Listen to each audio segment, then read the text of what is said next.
Olá, tudo bem? Sou o Paulo Viana e eu estou aqui para apresentar para vocês o nosso projeto de conclusão de curso aqui da Iambi Morumbi, o jogo More Than a Place.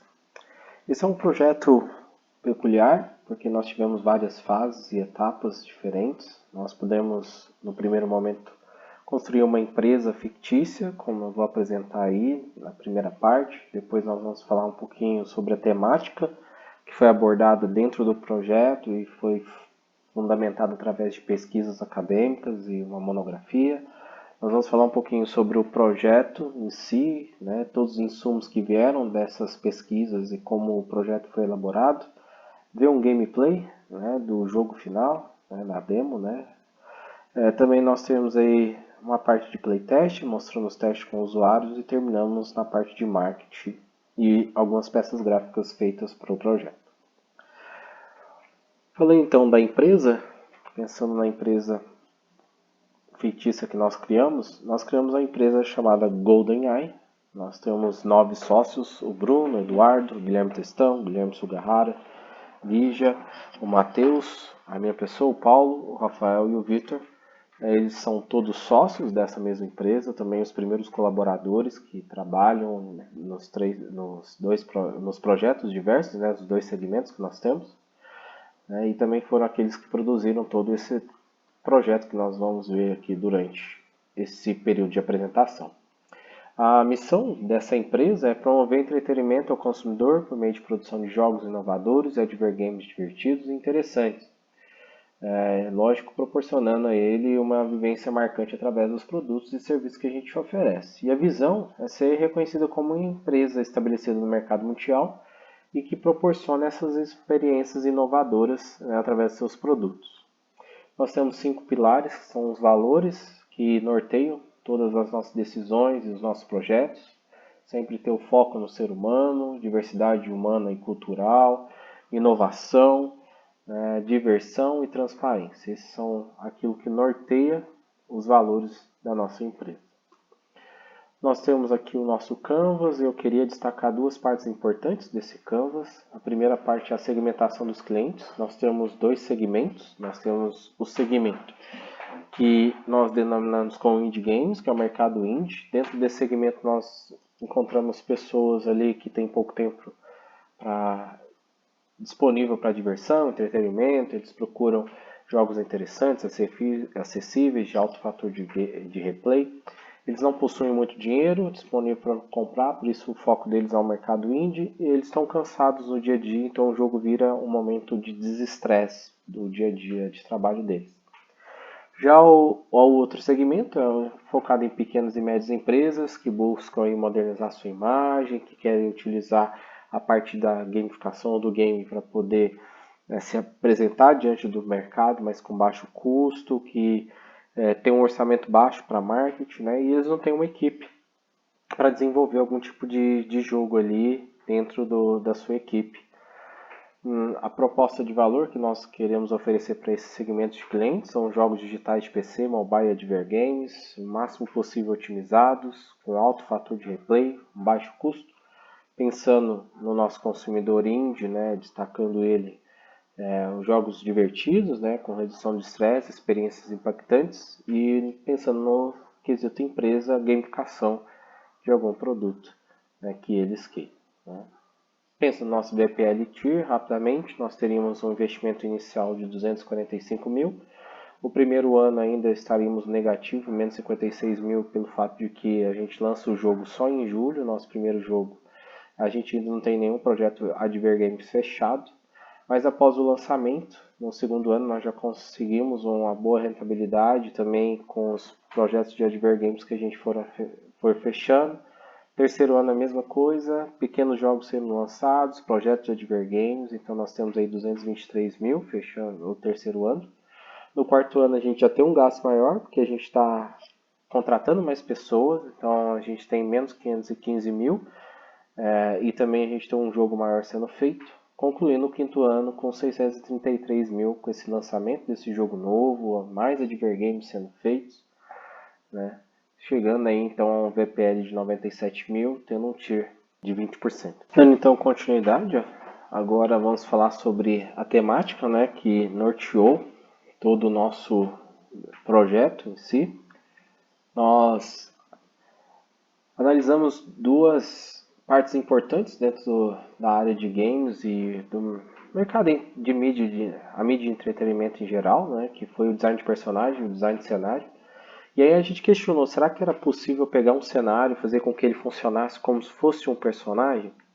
A partir disso, então, nós fizemos algumas pesquisas, né, primeiro definindo o que é personagem, o que é o espaço, né, o que é o cenário, e também buscamos insights e simpósios especializados, né, atrás dessa temática, o cenário como personagem, utilizando vários tipos de palavras-chave.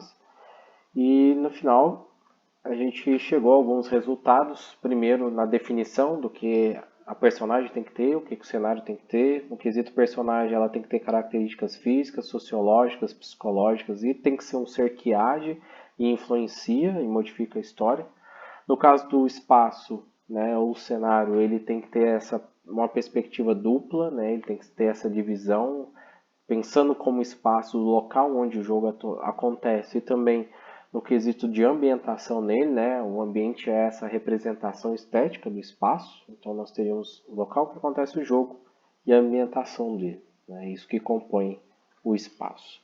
Dentro das pesquisas nós encontramos um artigo interessante falando sobre o livro Curtiço, onde a temática desse artigo era o espaço como personagem, que foi o que Aloysio de Azevedo fez, utilizando figuras de linguagens como prosopopeia, personificação. Ele trouxe vida a esse cenário que é o Curtiço, né? E falava que ele abriu os olhos, né? Mostrando que o Curtiço nasceu, cresceu, se desenvolveu e até morreu.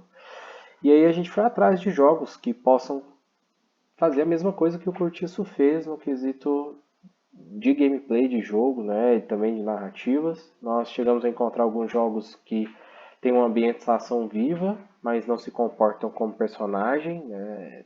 No caso da ambientação, do ambiente, que é o caso de Limbo. Jogos que têm personagens gigantescos, como em God of War, né? Onde há o embate entre o PJ e um grande, né, gigantesca criatura, que também não vem ao caso porque eles estão andando sobre um grande cenário, né? Mas dois jogos se destacaram aí, né, que mostraram de alguma forma trabalhar o cenário como personagem. O primeiro foi Silent Hill Downpour, que apesar de nós não encontrarmos em lugar nenhum que foi a intenção dos autores de produzir, né, essa questão dele como personagem, nós vemos isso durante as gameplays, mostrando um cenário reativo a algumas ações do jogador. E a Place for the U-Link, que foi pensado narrativamente, né, para o cenário ser um personagem, mas de alguma forma nós não conseguimos ver isso ativamente no cenário, né? Com isso, nós, então, pegando esses referenciais teóricos, esses jogos, o que eles fizeram, nós começamos a construir o nosso projeto, né? O projeto do jogo More Than a Place. E qual que era o objetivo? É fazer essa fusão, cenário com personagem, criar um cenário, personagem que seja um agente transformador, que modifica a história, que modifica o cenário, e criar um cenário, né, personagem que tenha características físicas, sociológicas e psicológicas. A ficha técnica, então, aquilo que nós chegamos foi um single play de plataforma stealth e aventura, 3D, com câmera fixa, onde todo o cenário é modelado em 3D, mas a câmera ela permanece fixa numa posição, dando uma sensação de um jogo 2D, e feito para a plataforma do PC, né, focado em Steam e também futuramente Epic Games. O público-alvo são jovens adultos, classe média, trabalha e estuda, joga games um pouco para relaxar aí depois de um dia a dia de trabalho e estudo, né? Nós temos um perfil aí que é o Matheus, de 20 anos, solteiro, é a nossa persona, ele trabalha, estuda, ele busca jogos diferentes do que o AAA oferece, né? E ele procura gameplays diversificadas, diferentes, que relaxam, divertidas, e ele está sempre ligado aí no mundo das notícias dos indies games.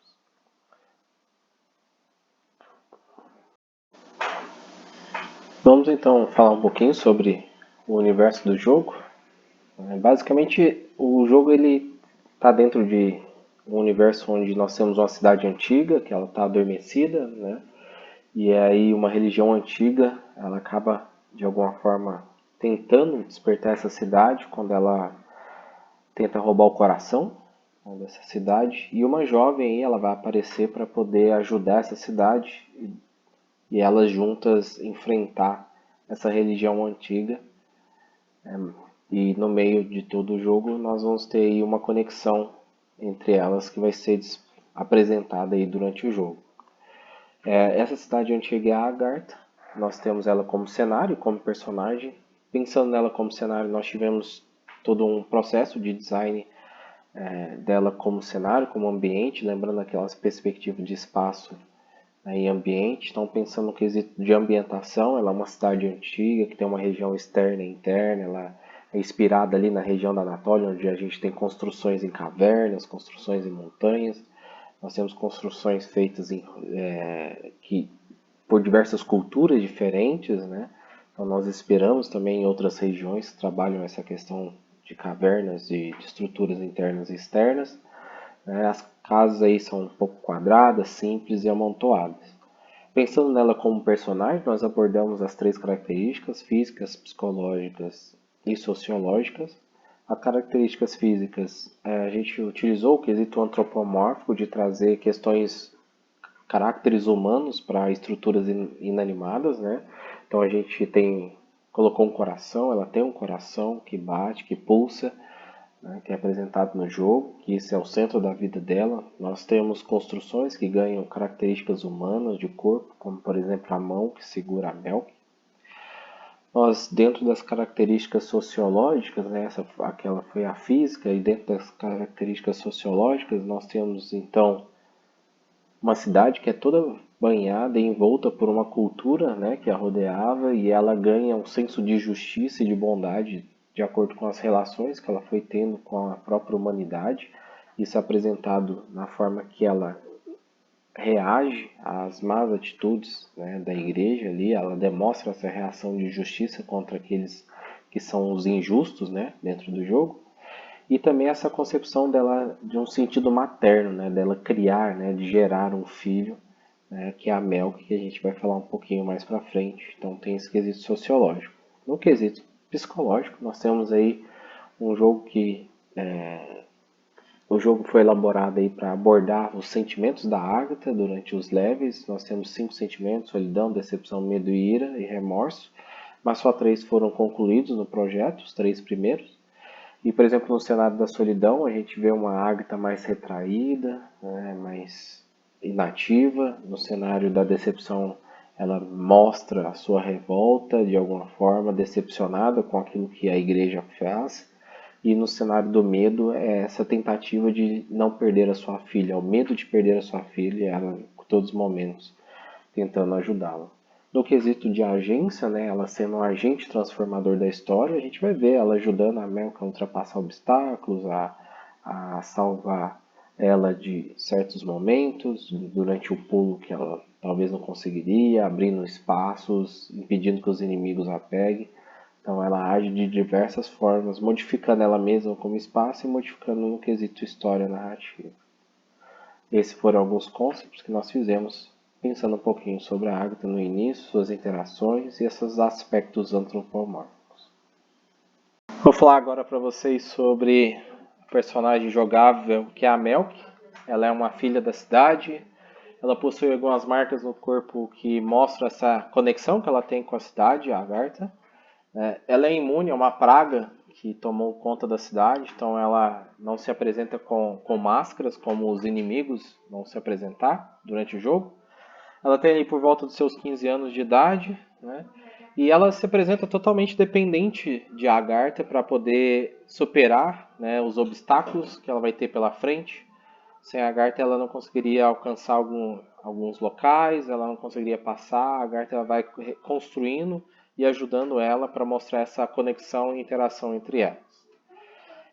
A gente pensou nela como uma personagem feminina, negra, né? Ela tem essa ideia de ser taxada como bruxa dentro do contexto narrativo, por ela ter as suas ideias independentes e contra principalmente a religião corrupta, né? E ela tentamos trabalhar uma beleza diferenciada do que o contexto social nos apresenta, com roupas mais largas, soltas, mostrando outras características dessa mulher que é totalmente diferente do que ultimamente os jogos têm trabalhado. Esses são alguns concepts da Melk, da produção dela inicial, até chegar ao nosso resultado final, que vocês vão ver durante o game. Em oposição a essas duas personagens, a Agatha e a Melk, nós temos uma religião que foi constituída aí. É uma religião que ela dominava toda a cidade, tanto no quesito político, econômico, social em geral. Ela possuía uma divindade que deu nome à cidade, né, que é a própria Agartha. E os seus seguidores eles tinham um nome chamado de Eternal Children, pelo fato de estarem constituídos no centro, vamos dizer assim, da Terra. Veneravam aí a pedra que eles consideravam sagrada, que é o coração da própria Agatha. E o desenrolar dessa religião é que eles são corruptos, maus, e acabaram corrompendo toda a sociedade que os rodeava, então os seus seguidores seguiam os exemplos aí dos seus líderes. Essa religião ela teve uma direção de arte embasada muito no quesito de utilizar umas vestes mais escuras, né, longas, que cobrem o corpo inteiro para poder trazer esse tom sombrio a eles. Nós utilizamos a máscara de corvo por causa daquela quesito da praga que tomou conta da cidade, que eu mencionei quando eu estava falando sobre a Melk.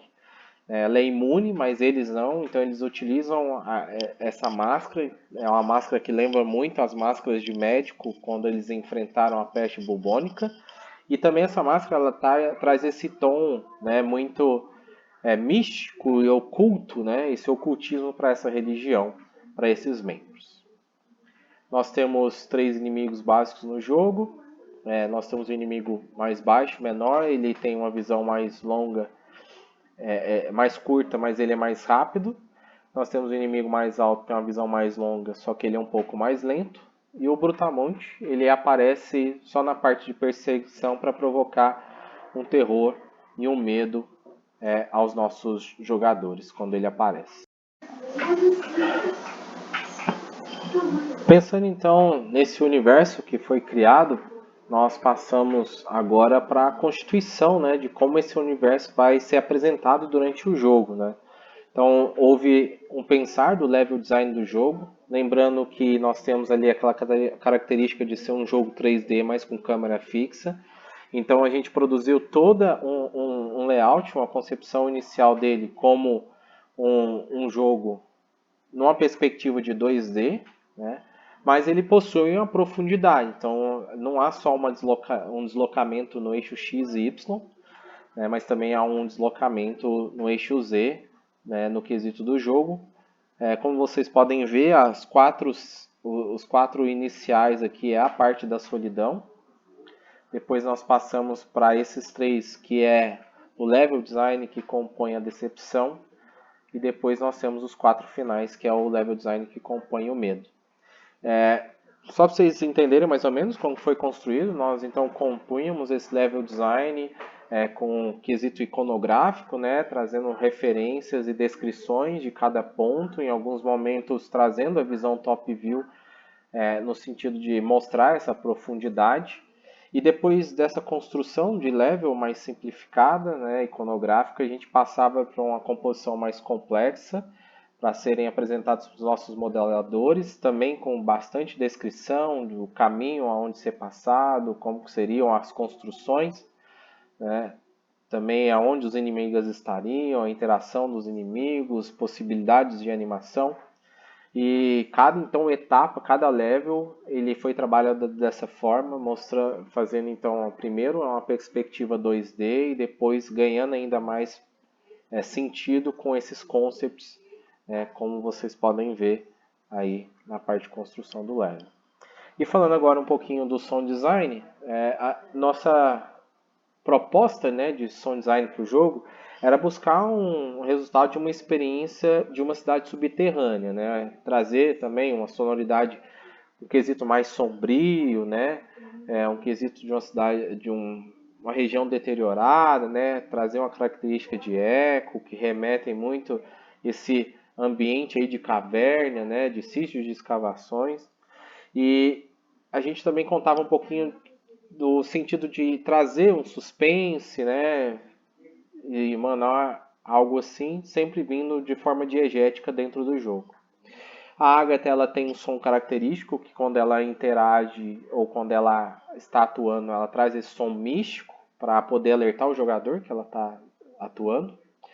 E nós pensamos em uma trilha sonora, tendo em vista que a primeira fase da solidão ela é silenciosa para mostrar realmente esse ambiente solisto e uma Agatha inativa, né? E os outros cenários, a decepção e o medo, eles têm músicas próprias para a gente apresentar a Agatha sendo ativa, mostrar o sentimento dela, né? E também mostrar um pouquinho do que a Agatha estava passando naquele momento, né? De forma diegética. Depois então que foi apresentada aí para vocês a construção do level e também de todo o universo do jogo, eu quero mostrar como é que ficou o jogo. Então vamos para uma sessão de gameplay, onde eu vou apresentar as 3 fases, né, e alguns detalhes daquilo que foi mencionado até agora aqui para vocês sobre esse projeto, é o More Than a Place. Vamos jogar?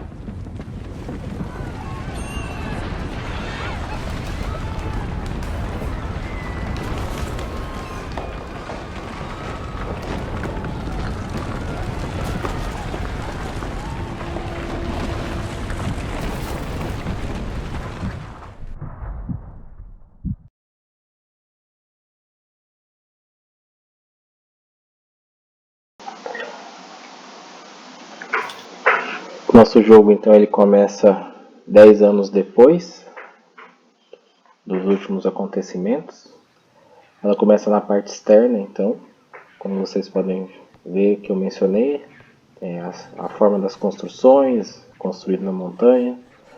Ali teve uns inimigos que apareceram rapidamente, eles se deslocaram.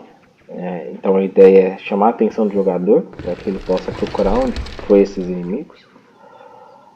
Ela vai entrar nessa área e nós vamos ter em destaque essas partículas, né, que demonstram onde o jogador pode interagir. Depois da sua interação você pode observar que a partícula sumiu.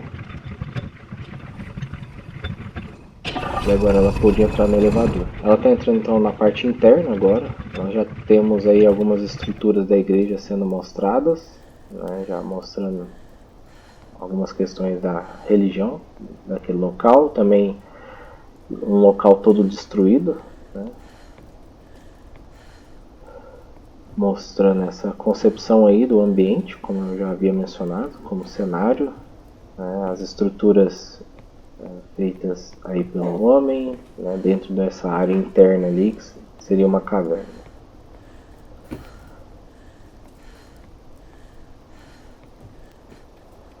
Ela tem vários tipos de ações, ela pode correr, ela pode pular, ela pode correr e pular, tendo uma oportunidade de pulo mais longo, pode interagir, como vocês viram, com itens, com empurrando de alguma forma, como vai acontecer agora, empurrando as estátuas. Ela pode se abaixar para passar embaixo de alguma estrutura.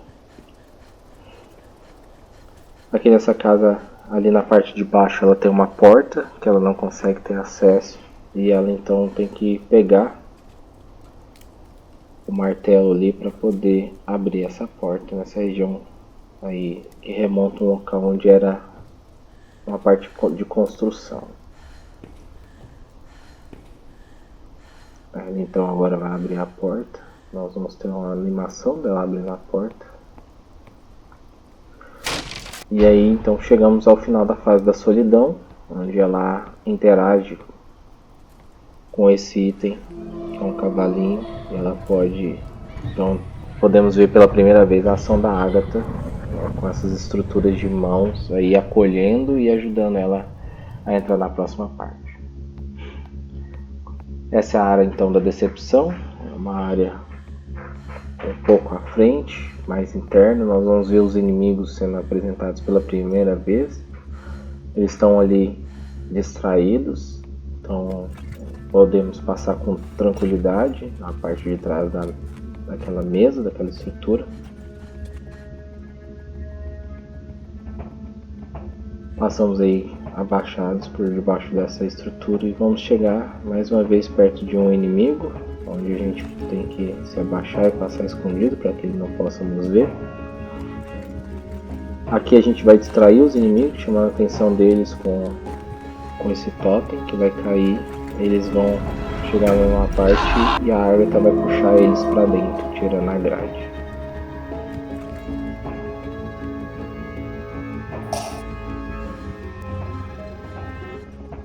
Aqui a gente pode ver mais estruturas mostrando a religião do local e também essa parte destruída, e nós vamos ver a ação da Agatha como uma mão empurrando a estrutura que impedia que a Melk passasse.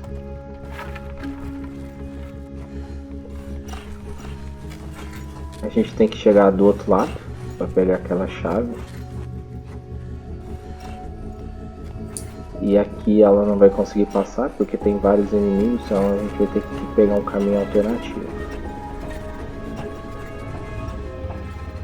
A porta ali está fechada. E a gente precisa então de uma chave, algo para abrir, então a gente vai ter um item para poder abrir aquela porta.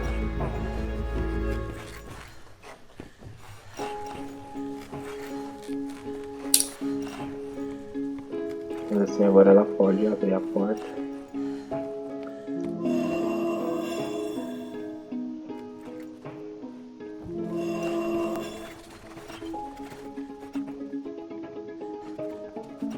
Aqui ela tem que interagir para chamar a atenção e se esconder.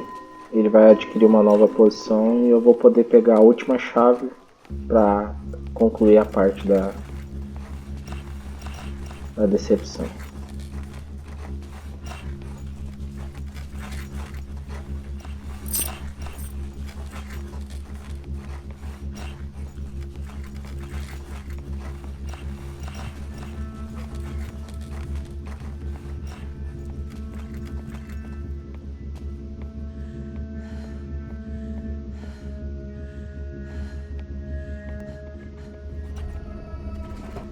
Então aqui conclui a fase, mais uma vez a Agatha nos ajudando com esse elevador, utilizando as suas mãos. E aqui nós vemos ela apresentando a sua indignação contra essa religião má. E a gente pode entrar na próxima fase, que é o medo. Essa fase ela tem o objetivo de mostrar mais ainda a interação da Agatha, principalmente protegendo e salvando a Melk, porque ela tem medo de perder a sua filha. Então aqui é uma das interações da Agatha, salvando ela. Esse pulo de fé realmente, o jogador já está acostumado, que ele já viu em outros momentos, que tem alguém ajudando.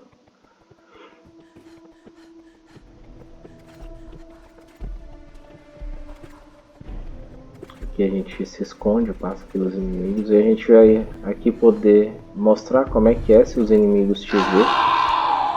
Eles nos percebem. Mas aqui, graças à ajuda da Agatha, eu consegui fugir. Então, como vocês viram, várias vezes a Agatha ajudando a passar de algum local, a subir em alguma parte que a Melk não conseguiria. Então a Melk sempre dependente aí da Agatha. Aqui vem os inimigos, eu tenho que me esconder. Assim que eles passarem, eu vou poder então fugir e dar continuidade.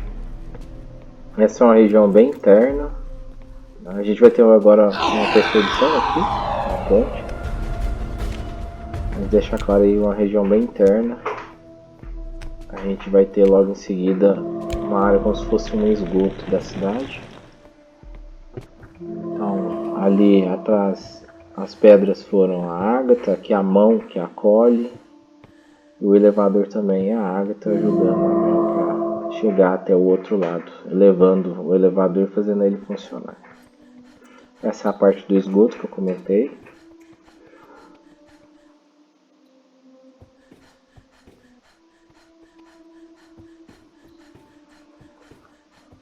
Quando você morre, como vocês viram, você volta ao último checkpoint, salvo.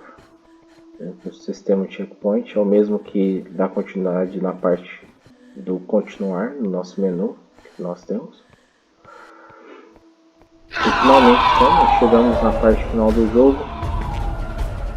Aqui uma perseguição final e a Agatha ela vai salvar derrubando essa estátua e também a ponte, impedindo que o inimigo alcance a Mel. Mas a gente vai chegar na parte da igreja, onde nós vemos um pouco da maldade da igreja, com gaiolas, estruturas de tortura sendo apresentadas,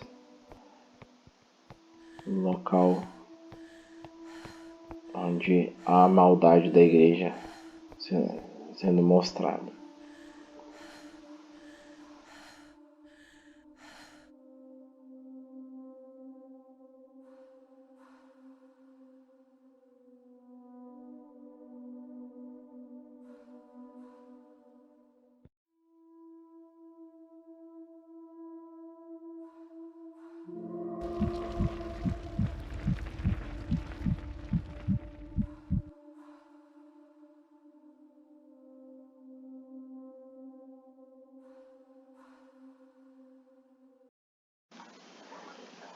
Depois de ter falado sobre o projeto inteiro e vocês terem visto esse gameplay agora, nós podemos então falar um pouquinho como foi o teste com os nossos usuários, nosso público-alvo final. Nós seguimos um roteiro onde basicamente eles tiveram cada um 30 minutos para poder jogar. Foram 16 usuários que testaram o nosso jogo, né? E após o teste nós tivemos ali um questionário pós-teste para poder pegar algumas respostas e entender um pouco mais, além, é lógico, de uma entrevista que foi conduzida aí para a gente ter mais insumos para poder trazer um resultado considerável para aquilo que a gente fez. Dois pontos interessantes que a gente quer destacar. O primeiro é se a gente questionou se eles observaram alguma alteração do cenário, 69% disseram que sim. Mas durante a descrição, apenas 65%, apenas não, né? 65% descreveram que de alguma forma o cenário estava ajudando, né? Que uma mão estava ajudando. Então, nós cremos que alcançamos o nosso resultado de apresentar o cenário, de certa forma, como personagem, mesmo que apenas com as características físicas em destaque. Nós tivemos alguns problemas, como bug, falta de entendimento narrativo, os inimigos fáceis, né, alguns cortas-caminhos aí, checkpoints em lugares errados, mas nós tivemos também triunfos, né? O cenário foi muito elogiado no quesito gráfico, né? Eles perceberam o cenário como uma entidade mesmo, né? O jogador, ele, de certa forma, sentiu-se livre para poder explorar e entender um pouco mais da história. E a parte musical também foi bem elogiada. Com relação às melhorias, a gente tem aí pensar em recompensar o jogador por essa curiosidade, explorar o cenário, né, de repensar algumas mecânicas dos inimigos para poder torná-los um pouco mais difíceis, né, de serem enfrentados. Melhorias com relação à queda de FPS, a gente fez bastante, mas tem mais coisas para melhorar. Ajuste de bugs em geral, colocar alguns materiais próprios que ficaram faltando, revisar algumas partes de sons e a parte de puzzle também.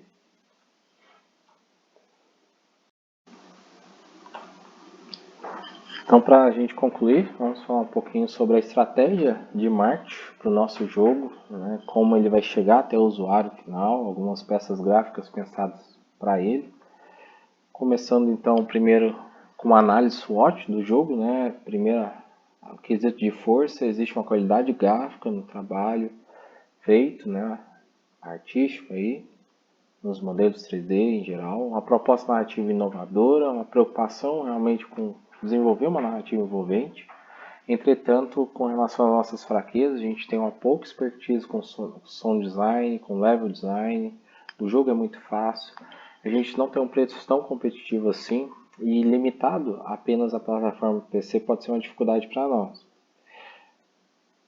As oportunidades que a gente possui é que a falta de jogo com essa temática, cenário com personagem, nos dá grandes oportunidades dentro do mercado. A alta do dólar, para quem vende jogos em dólar, nos dá chance de ter uma melhor lucratividade. Os jogos de altas qualidades sem gráficas estão assim, em alta no mercado. E o mercado de game está em alta por causa da pandemia, né, que as pessoas estão mais tempo em casa. Entretanto, as nossas fraquezas, as nossas ameaças, na verdade, é que tem muito lançamento da Steam e da Epic Games durante esses meses aí, praticamente todos os meses. O mercado de game está em alta também, mas apresenta aí uma grande quantidade de concorrentes por causa dessa alta. E a questão de isolamento social pode atrapalhar um pouquinho com relação ao tempo da produção. Feito a análise SWOT, a gente pode então pensar nas estratégias do produto. Primeira coisa, a gente está fazendo um produto voltado principalmente para a mídia digital, né? Um jogo de aventura, stealth, plataforma 3D aí, desenvolvido para PC. O preço ele vai ser trabalhado aí para o mercado brasileiro de R$14,90 por causa das concorrentes que nós temos aqui no mercado brasileiro e US$ 10 para o mercado mundial, que é mais ou menos aí a média de preço, é o preço intermediário dos nossos concorrentes. Tendo aí um valor promocional de até 30% durante Natal, Black Friday, algum tipo de promoção que a Steam ou a Epic Games possa fazer. A praça é o jogo ser disponibilizado em mídia digital voltado para a nuvem, né, vendas em nuvem, né, no mercado de PC, pensando na Steam e Epic Games. Falando de promoção, a gente vai trabalhar atenção, interesse, desejo e ação. Né?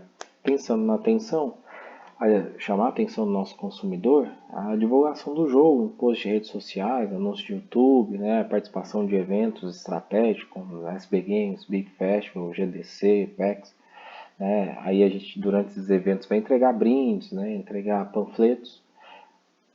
Promovendo o interesse, a gente vai realizar aí parcerias com YouTubes para essa divulgação, né, do nosso jogo. Com relação ao desejo, né, provocar o desejo, a gente pensou em vários vídeos de gameplay em certo momento nas redes sociais, além de demonstração jogável dentro dos eventos que a gente participar. E a ação, fazer com que o jogador compre, a gente vai disponibilizar aí um demo de degustação junto com uma promoção de 20% de desconto nas 2 semanas que antecedem o lançamento. Essas são algumas peças gráficas que nós trabalhamos. Esse é o flyer. Aqui algumas peças de divulgação para o Instagram, sites diversos. A gente vai apresentar agora para vocês um vídeo da peça final dos nossos mockups.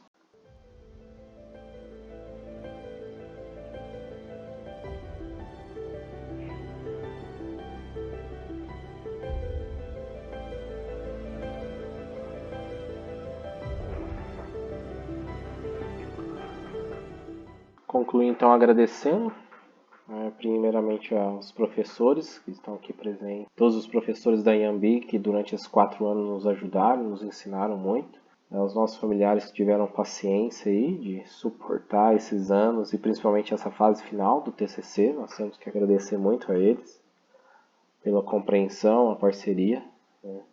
E todos aqueles que de alguma forma colaboraram conosco, né, nossos amigos, o pessoal do curso aqui, né, da nossa sala, que sempre foi parceiro. Muito obrigado aí por nos ouvirem. E esse é More Than a Place.